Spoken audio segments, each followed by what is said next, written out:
Those who know the right questions must reach those asking the wrong ones, and sometimes even the lost. I protect my identity because truth has a body count. Welcome to the Anarchist File. They tell you dating is about love, connection, compatibility. Then if you're patient and kind, you'll find your person. But in reality, dating is an economy, and like all economies, it's ruled by supply, demand, and delusion. Modern love is capitalism without the contracts. You trade attention for validation, commitment for novelty, affection for leverage. The entire system is a marketplace disguised as romance. The average man still believes he's looking for love. The average woman knows she's shopping for status. This is the uncomfortable truth the mainstream refuses to say out loud. Dating in the 2020s isn't about finding someone, it's about ranking everyone. The apps, the filters, the algorithms, the likes, the DMs, they've taken primal selection instincts and turned them into spreadsheets. Everyone is graded, sorted, and discarded with mechanical efficiency. You're no longer dating a person. You're rebidding on a product in a silent auction where confidence and beauty are currency and time is the tax. And yet, everyone pretends it's still noble. Every feminist influencer screams self-love. Every dating coach preaches authenticity. Every man parrots the just be yourself line like a spell that might break the algorithm. But underneath that performative optimism is a brutal hierarchy. No one wants to acknowledge a sexual caste system where a few will rule and the rest obey. This hierarchy doesn't care about your morals. It doesn't care about your politics. It doesn't care about your feelings. It's a game of attraction, and the house always wins. The top 10% of men sleep with the top 90% of women. The bottom 90% of men fight over the scraps. That's not cynicism, it's math. Women chase the highest status men they can reach, not the ones they can keep. Men chase quantity because quality is monopolized. Tinder didn't invent hypergamy, it just made it efficient. And the deeper you go, the clearer it becomes. This isn't dating, it's a stock market. And your looks, wealth, and charisma are your IPO. You're either trading up or being traded. The only ones who pretend that's not true are the ones losing. So stop thinking in terms of good guys and bad girls. Start thinking in terms of winners and losers. Because when you strip away the romance and rhetoric, dating is just power disguised as affection. It's the social proof economy. And if you don't understand the market, you're the product being sold. Tinder was supposed to democratize romance. It did the opposite. What dating apps really did was reveal, quantify, even the social math that polite society used to hide. Swipe data didn't invent inequality. It exposed it. It's feudalism with filters. A few roll, everyone else works the fields. Every profile is a miniature resume of sexual capital. Height, symmetry, confidence, lifestyle compressed into pixels, and judged in half a second. That half second decides your rank. The higher status players swipe selectively, almost lazily. The lower ones swipe compulsively, hoping for mercy. The top 10% of men collect the majority of matches, the rest build digital calluses from rejection. For women, the illusion flips. They're told they have infinite choice, and they do temporarily. Every woman experiences a brief golden window where the algorithm treats her like royalty. Matches flood in, dopamine spikes, and selection becomes impossible. But abundance dulls appetite. Too many options turn romance into retail. Each suitor becomes a SKU, each date a product trial. The moment the attention slows, panic sets in. Because the economy of desire is unforgiving. Once your value peaks, it depreciates fast. Tinder isn't a tool, it's a casino. The house always wins because it controls the odds. The algorithm quietly amplifies certain archetypes, the photogenic, the affluent, the outrageous, and buries the rest. What looks like preference is really programming. Most users are there not to match, but to feed the machines, swiping, chatting, quitting, returning. The real product is not love, it's engagement time. And like all laborers, the users don't get paid for their work. Yet people defend it, they call it empowerment. They say, it's just how everyone meets now. That's the modern serf's motto. It's normal. When everyone's shackled, chains start to look like bracelets. The apps even teach the language of servitude. Grind, shoot your shot, stay in your lane. You're told effort equals worth, as if dignity were a subscription plan. The Hivya players understand this and act accordingly. They use apps as funnels, not fantasies. They curate minimal profiles, exude scarcity, reply on their own schedule. They treat attention as a commodity, not a reflex. They know the first impression isn't about charm, it's about control. Because whoever reacts first is already losing. Meanwhile, the average user mistakes access for leverage. They think being able to message anyone means they matter to everyone. But a crowded marketplace devalues every product. When everyone can reach everyone, no one feels rare. Mystery dies, and with it attraction. The app promises abundance but delivers inflation. Too much supply, not enough value.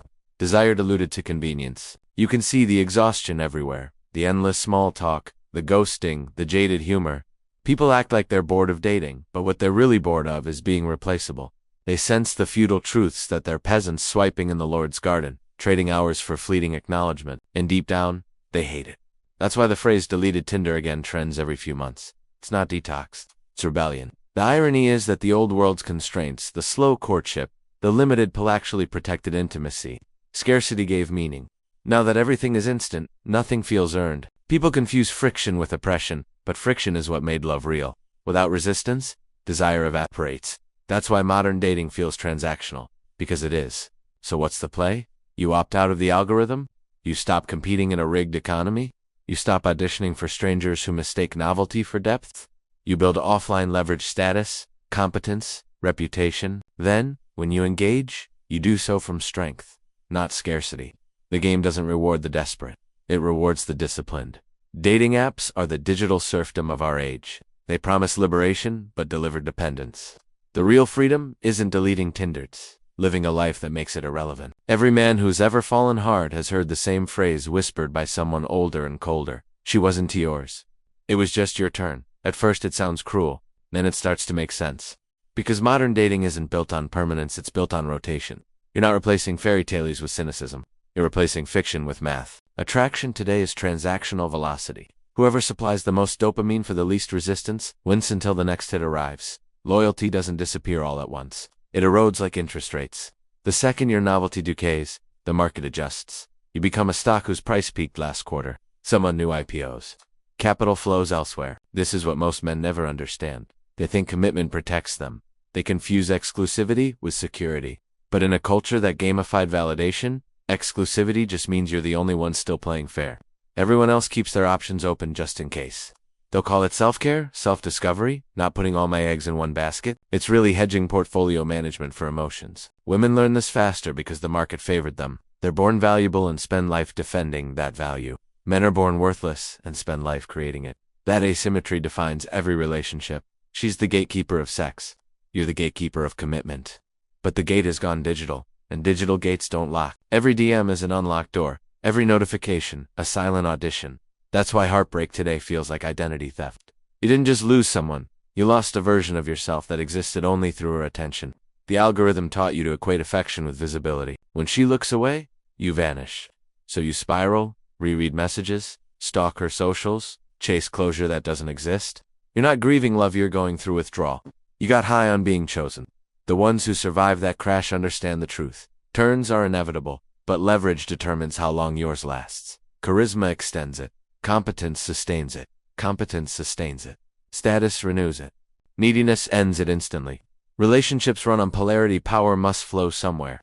If you give up all agency to prove you care, the current reverses. Attraction dies. The feminine ideal may preach equality, but desire still obeys hierarchy. When a woman says she wants a man who makes her feel safe, she doesn't mean physically protected, she means socially elevated. Safe from embarrassment.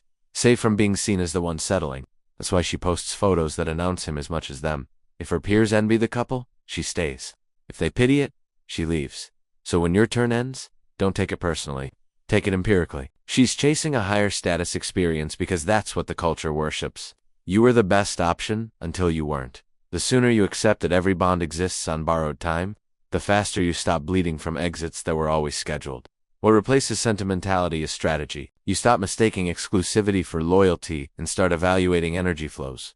Does her presence amplify your focus or drain it? Does she compete with your mission or contribute to it?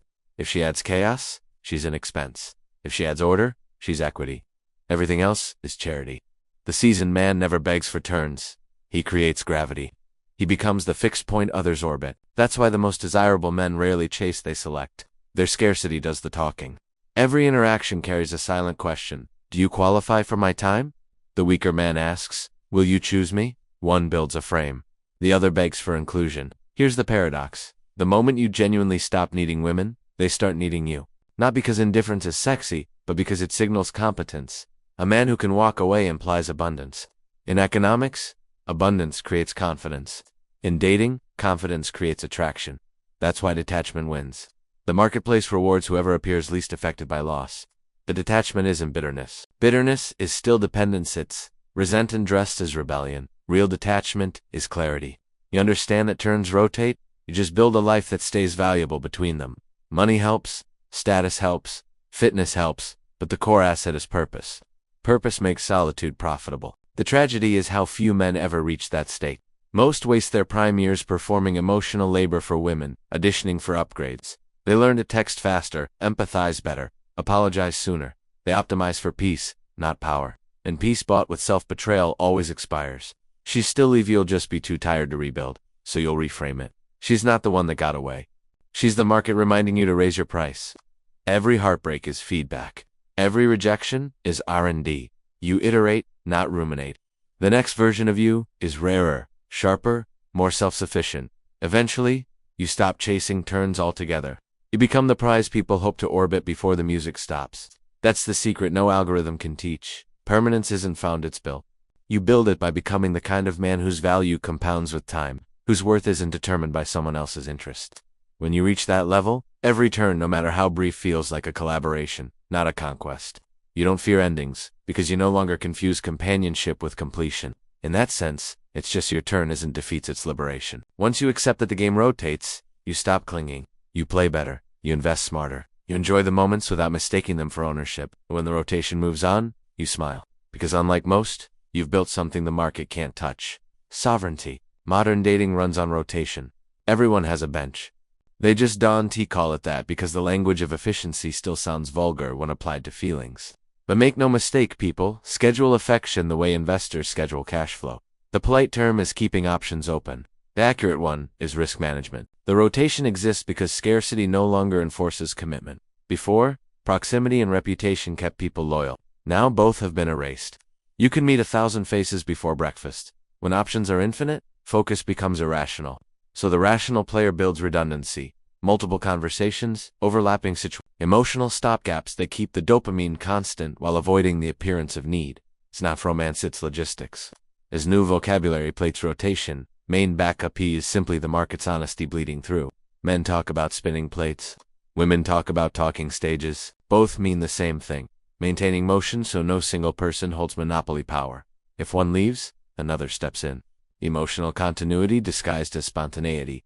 The average participant pretends this setup is temporary. I'm just seeing where things go. But the ones who understand the math know it's structural. Rotations don't end when you meet someone interesting. They end when scarcity returns, and scarcity rarely does. The supply of attention is too cheap, too automated. You can replace human presence with notifications that simulate it. Ghosting isn't cruelty, it's optimization. For men, the rotation is insurance against rejection. For women, it's protection against boredom. Both sides call it empowerment, though it mostly prevents intimacy. You can't bond when you're benchmarking. Every message becomes a micro-negotiation of value. Who replies faster? Who initiates more? Who seems busier? The subtext of every conversation is leverage. What looks like romance is really a price discovery mechanism. Everyone's testing elasticity, how much interest they can command before the other withdraws. That's why texting feels like trading. Tiny moves, measured reactions, constant recalibration. You're not flirting, you're hedging. This is where the language of self-help enters. As camouflage, date with intention. Don't settle. Know your worth. All good advice until it becomes a shield against vulnerability. The modern player mistakes detachment for strength. They curate personas optimized for initial conversion but unsustainable in the long term. So the rotation keeps spinning, not because anyone's truly winning, but because no one can afford to stop. There's a moral vacuum at the center of it, but it isn't new. It's the natural endpoint of abundance. When everything's available, meaning has to be manufactured. The high-status individuals do this consciously. They don't reject rotations, they structure them. They move transparently, keeping boundaries clean, rules simple, emotions secondary. They treat dating like diplomacy, cordial, efficient, reversible, and paradoxically that honesty makes them more magnetic. Certainty always does. The real trap is pretending the system is moral or immoral. It's neither, it's mechanical. You can curse the machine or learn its ratios. If you opt in, do it deliberately. Manage expectations like contracts. State terms plainly. Time, attention, exclusivity. People don't resent boundaries, they resent surprises. Clarity is rare. Rarity is value. Eventually, the rotation burns out everyone who plays unconsciously. The constant novelty erodes patience. The shallow winds exhaust empathy. The only survivors are the ones who exit with leverage intact, those who convert abundance into choice instead of addiction. They know the trick isn't finding the one, it's becoming the person who could walk away from everyone. When you reach that point, rotation stops being defense and starts being preference. You're no longer juggling to avoid loss. You're filtering for alignment. You stop performing availability and start selecting for competence. You don't chase chemistry. You look for equilibrium, someone who matches pace without draining momentum. And if no one fits, you stay solo, not in bitterness, but in efficiency. Because in the new market, solitude isn't failure, it's premium positioning. The man or woman who can sustain it is scarce, and scarcity, as ever, commands the highest price. Hookup culture is what happens when economics devours intimacy. It's not about liberation, it's about liquidity. Sex has become a currency, traded at market speed, no deposit, no collateral, no patience. The entire ecosystem rewards immediacy.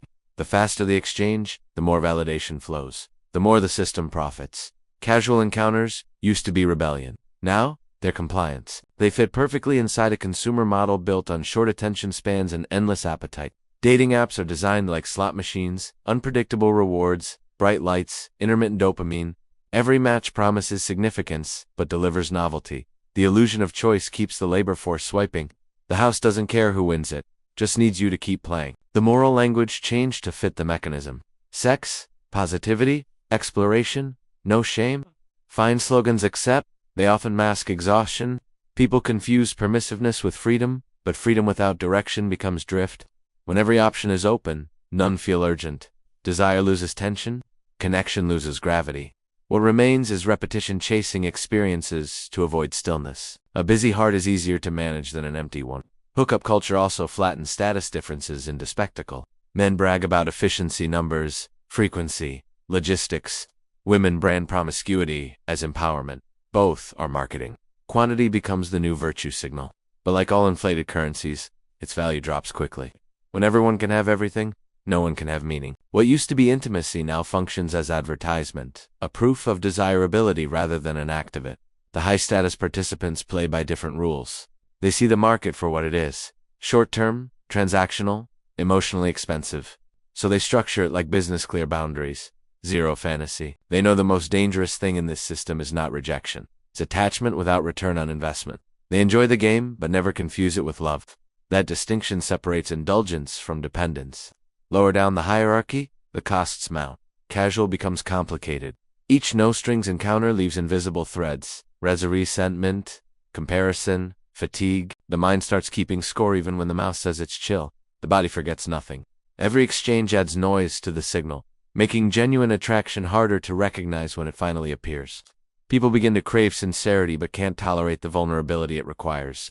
The system trains you to distrust depth. There's also the quiet economic truth. Hookup culture rewards the already powerful. Status compounds even in bed. The most desirable partners have infinite access. The rest subsidize their experiences through attention, effort, or emotional labor. The top tier treats intimacy like a renewable resource. The bottom tier treats it like a lottery. And the middle class, the ones juggling casual situationships, fund both sides with their confusion. Technology didn't invent this imbalance. It just removed friction. In the past, reputation moderated behavior. Now anonymity erases consequence. The feedback loop is immediate swipe meet. Repeat and consequence becomes delayed. By the time it arrives, people are too numb to notice. When emotion is optional, empathy becomes a liability. You can feel the fatigue setting in culturally. Jokes about burnout, the quiet nostalgia for slower love, the rising popularity of celibacy eras.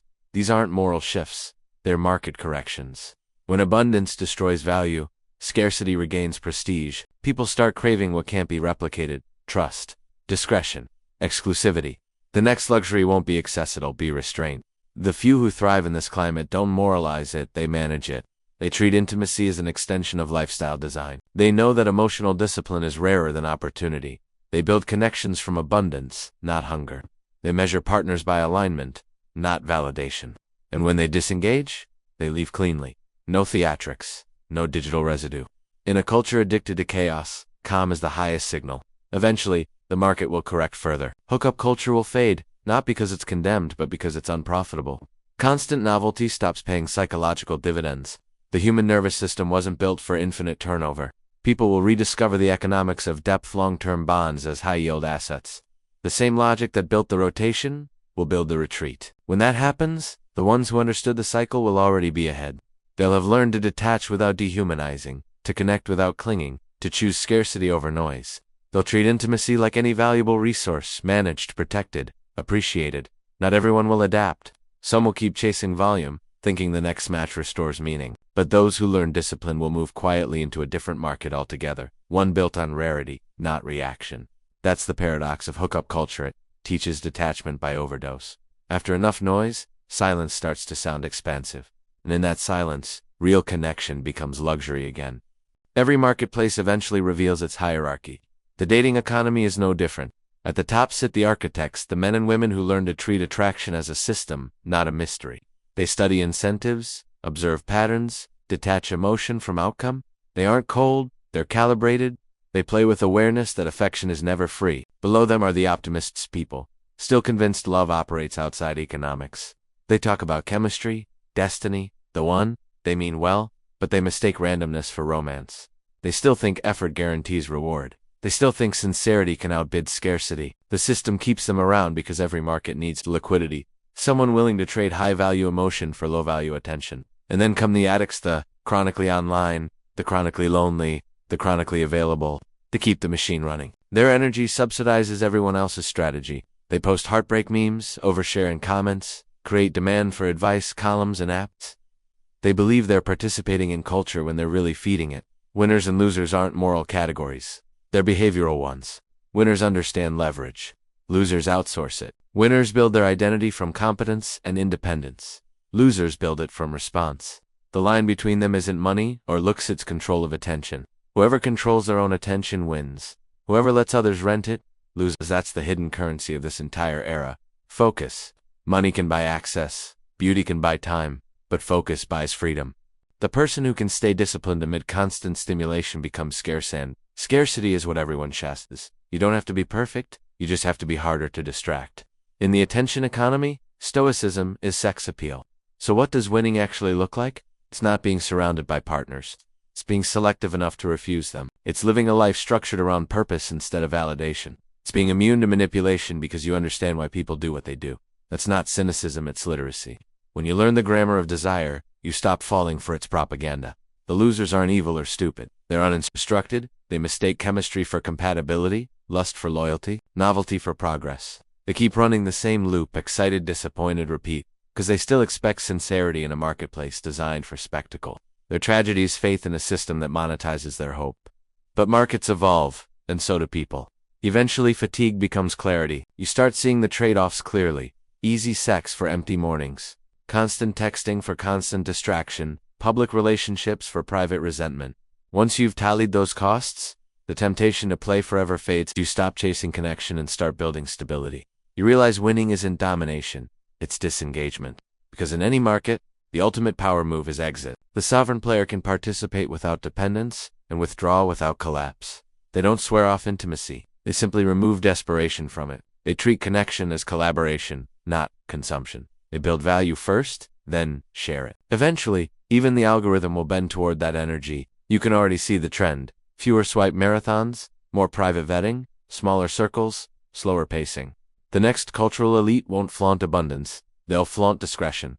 Privacy will become the new luxury. Loyalty, the new status symbol. When everything's public, secrecy becomes seductive. So yes, there will always be winners and losers. But the real divide won't be beauty or incommittal. Be awareness. Most people remain data. A few become designers. Most chase validation. A few build systems that generate it automatically. You decide which you are. Every time you choose attention over intention, novelty over purpose, reaction over patience, dating isn't broken, it's efficient. It tells you exactly what people value by how they behave. If the results disgust you, change your inputs. Stop consuming content that trains you to crave chaos. Stop negotiating with people who profit from your uncertainty. Stop calling your anxiety chemistry. The market only exploits what you refuse to measure. In the end, the hierarchy collapses into one rule. Control what you can, detach from what you can't, and make yourself harder to replace. That's not arrogance, that's sustainability. Love still exists, but it functions like any scarce asset. It flows to those who manage themselves. Everyone else rents it until the next update. So here's the quiet ending. If you can sit alone on a Friday night, phone face down, dopamine quiet, and feel content, you've already won. Because the moment the system stops profiting from your need, it loses leverage. That's when you stop being a consumer of connection and start being a creator of it. That's when the market, finally, works for you. The story isn't over. This was the Anarchist File.